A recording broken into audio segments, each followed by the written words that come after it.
Oh my God, did you guys know that Boston is actually a super elite team at both ends? Like, who would have thought? Not me, clearly not anyone else. But then you watch game one and you're like, oh yeah, that's why they won 64 games. And just because they weren't challenged so much during the playoffs, it doesn't mean they couldn't rise to that occasion when called upon.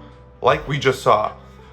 It's funny, when the Celtics lost the finals a few years ago to Golden State, one of the big reasons why people said that they lost was like, oh, Golden State, they just have that experience factor. They know how to execute. They know how to run their offense. They know how to, work the final stage, all that stuff. It was a learning curve that Boston needed to go through.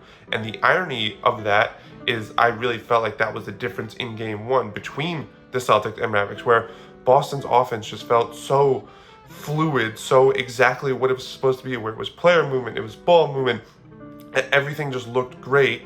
And the results speak for themselves. 23 assists to just 12 turnovers, 38% from three, and a blowout win versus Dallas's offense. It felt very clunky, very forced. Everything felt like it was the most difficult shot possible, where they only had 9 assists and had 11 turnovers, and they only shot 26% from three. Now, obviously, a lot of that should be credited to Boston's defense, because Dallas hasn't necessarily faced a defense yet where, every single guy can defend multiple positions. It's hard to sort of get a defense out of whack when everyone can just switch, right? You have Drew, Derek White, Tatum, Brown, and then even Horford and Porzingis. All those guys can switch, so you're not necessarily going to bend the defense out of whack like you would against a Minnesota, where if Luka gets Rudy Gobert out on him, that's going to be barbecue chicken.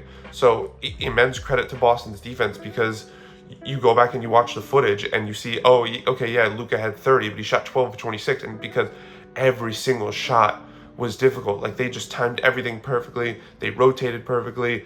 It was so great, and you could sort of tell that the Mavericks felt a bit overwhelmed, not really knowing what to do, because again, like, they've never faced a defense like Boston's. Like, Minnesota's defense was great, but it was it wasn't as versatile because of the Rudy Gobert element, versus Boston is just a completely different animal at the defensive end, and you saw it. And the fact that they held Luka to just 1 assist with 4 turnovers, I mean, that's always the key when you go up against like a Luka or Nikola Jokic. It's make them a scorer, make them a playmaker. Don't let them do both. And the fact that Boston kept Luka from making plays, from getting his teammates involved, is just incredible effort on their part. And let's talk about the MVP of the game, Kristaps Porzingis. Everyone keeps calling him a cheat code. I called him a cheat code in the video I made about him when he announced his return to the finals. And like, this game was literally the perfect example why. Because how many guys, first of all, let's go counting stats. 20 points on 8 of 13 shooting with 3 blocks.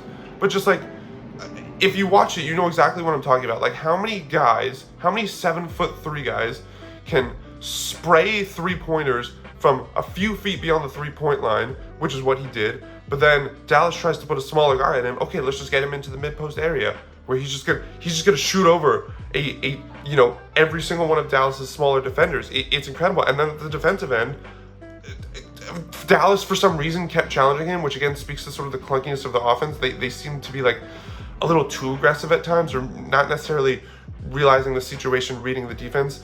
They challenged him a bunch. Who was it? Was it Green, who had like the breakaway, tried to dunk on Porzingis, and it just didn't work. And so, like, again, when we talk about cheat code, and again, it's so easy to forget how dominant, with how great Boston's been playing without Porzingis, you forget how much better they are with him, where it's a 7'3" guy who could spray 3-pointers, who could take advantage of mismatches, but then at the other end, he could protect the rim. Like, that's just, oh my God, that's incredible.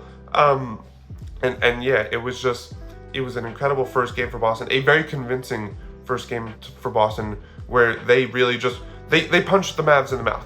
They punched the Mavs in the mouth, and I think it was a great start for them, because of all the questions we've had about them of, can they really be challenged? And just the questions everyone's had about them all season, despite them winning 64 games, despite them running through these, for them to come out and really just put the smackdown on this Mavs team that's become everyone's fan favorite because of how hot they are and all the momentum that they have, really speaks to how great this Celtics team is. And we saw it in game one, and all hope isn't lost for Dallas, because they did manage to cut that deficit to 8 in the third quarter, so you could see, okay, there's something we can get here. And game twos are always interesting, because that's what the first time you have to adjust. So it's going to be very interesting, but just very convincing start for what should be a favored Celtics squad.